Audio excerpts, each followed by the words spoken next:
Uh-oh! The drippy liberals accidentally told the truth. Hello guys, it's your old buddy Rorschach here. How you all doing? You doing well this Halloween season? I actually make a guest appearance in this book. There I am, right in the middle of his living room. That is quite an important panel, actually. I'll explain why in just a couple of minutes. Right then, so what do we have here? Hang on, get my hands back on the book. There we go. So why is this an interesting and important and worthwhile comic book that is a little bit more interesting than most? Well, not for any of the reasons that Lemire Sorrentino and Jordi Belair were going for. This is interesting because they have, in a roundabout way, told the truth about diversity. What happens when your countries, your towns and cities get more diverse, when an agent of chaos is introduced into the mix? So this is Black Label, right? This is the future probably of DC Comics. It's the more controversial line, but they don't really want to be genuinely controversial. What they want to do is have the Joker swear. Let's have a look at the Joker swear. He says the S word. There we go. Joker says the S word, right? So they want that, and they want some graphic scenes of brutality, the kind of degeneracy you get on your Tell live vision. So some bloke drowning with some goldfish there. Joker beating somebody to death with an umbrella. Lots of disgusting images to give you nightmares this Halloween season, right? So that's what they were going for. But what they've actually achieved here, accidentally, subconsciously, is they've tapped into the truth behind multi-ethnic, multicultural societies. That they don't work because people don't trust each other anymore. What are you doing here, Rorschach? Are you putting meaning into the book that is not there? Well, let's find out. Let's see if I'm putting meaning into the book that is not there, or perhaps this Rorschach is doing what Rorschach should be doing, treating it as a Rorschach test and expressing what I see. Okay, so the beginning of the book, we have the Joker character saying that all he wanted to do is make people smile and create beauty. Okay, probably not a good idea to listen to disingenuous people like Jeremy Corbyn. Sorry, the Joker. But yeah, probably not a good idea to listen. So the story really begins here, where we've got a psychiatrist trying to get into the mind of Joker. Is that a good idea? No, you shouldn't be listening to what disingenuous, bad faith actors are saying. This lady, his superior, she just so happens to be a lady of colour. She is telling him wisely, don't try to get into the mind of this crazy guy. So you've got to listen to your wise elders, right? He doesn't listen to his wise elders, of course not. And he goes home, and there's his beautiful family. There's his wife, and there's his son. Yeah, you notice something? Fully paid up members, aren't they, of team diversity. See, it all works, you know, all this mixing things up. His wife looks not Chinese, or, you know, at least Oriental or Asian, as you Americans say. And his son doesn't look like him. So, in having a son who doesn't look like him, that's perfectly in line with lefty, virtuous, progressive ideology, isn't it? That we should all be race blind, really. We should judge people based on their characters. That's what the left say. Of course, it's not what they actually do in the real world. They constantly race bait. Just switch on the Tell live vision and you'll see them doing it all the time, because they know that the more diverse the country is, the more voters they get. But anyway, this psychiatrist is fully paid up.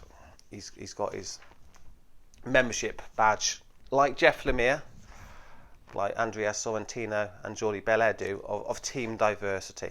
But here we go. We've got a child's nursery rhyme which is supposed to creep you out, which actually tells the truth about team diversity. Once upon a very long time ago, it wasn't that long ago actually, there was a happy, happy place in a happy, happy forest. And wouldn't you just know it, this place was even called Happyville. Oh, and Happyville was the happiest place there ever was. Why is it so happy? Everyone in Happyville knew each other, and they were all the very best of friends, but all that was about to change. So why did everybody in Happyville know each other?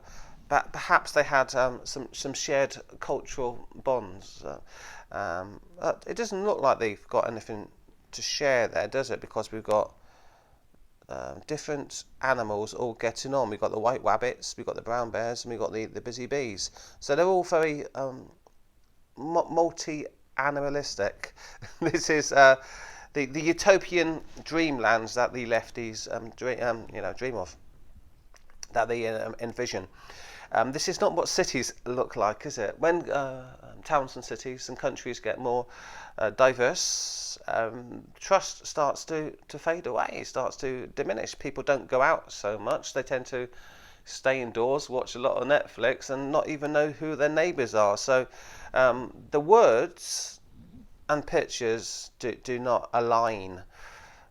If they were all white rabbits, then you could believe it, but they're not. They're all mixed up. So there's a lot of resistance going on here in the mind of the lefties, that they think that this world of different animals getting on is possible. Well, perhaps they need to go outdoors, walk around the city and see how possible that is. Do they even know their neighbours, the people creating these books today? If they live in the city, probably not. Okay, so here comes an agent of change, an agent of chaos, a joker, Mr. Smile. He's a man who's going to bring his chainsaw of diversity into this lovely area of the world called Happyville. On the last Saturday of the very last week in Happyville. Why is it the last Saturday of the very last week? But because we're nearing the end now. We're nearing the end of this experiment, which is supposed to look like this, but it doesn't look like this.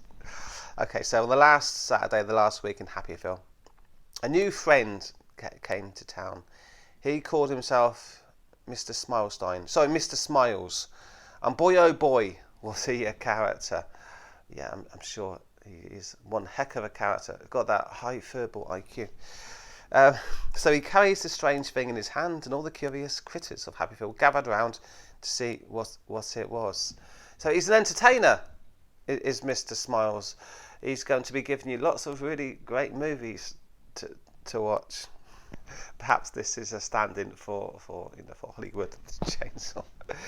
So the strange thing in his hand, and all the curious critters gathered around to see his chainsaw of society destroying ideology. Mr. Smiles was more than happy to give his demonstration of his amazing contraption. Step right up, he declared, as he pulled the starting cord, and the rumble of the device's small engine, the smell of diesel fumes filled the spring air. So, the writers and creators of this book are obviously trying to tell you that a multicultural society works until an agent of chaos is thrown into the mix. Who is the Joker supposed to be then? Is he supposed to be white national? The problem, of course, with that is that this image of city life is not what Chicago looks like at the moment. It's not what London looks like at the moment. It's not what Paris looks like at the moment. This is childish delusion, and blaming white national is not congruent with the reality of the world as it is today, because this guy came to make the city look like this. So he didn't come after, he came before. And this is standing for education, cultural Marxism, postmodernism, the entertainment system. So this created this, which is not this at all. This is delusion.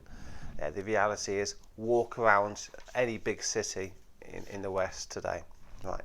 So it's quite obvious that the writers and artists are not pushing the message that is evident in this book. When you see the family itself, so the family of this psychiatrist is, again, his son doesn't look like him.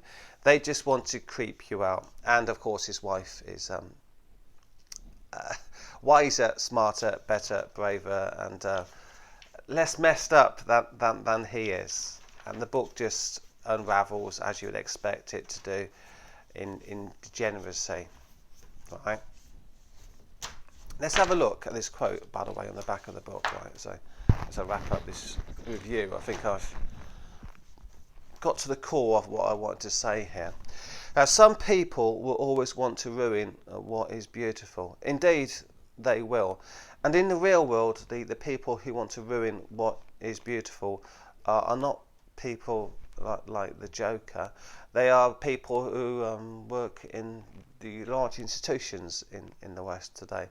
They are the true believers in multicultural utopianism, right? People like Jeff Lemire, people like Andrea Sorrentino, people like Jordi Belair.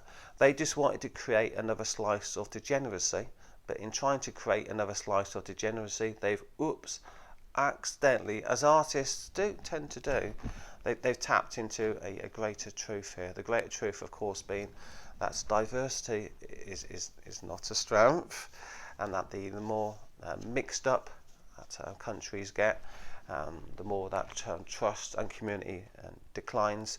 And what ends up happening at the end of the day is that what was once beautiful is ruined by the very agenda, the very ideology that people like Jeff Lemire are pushing today.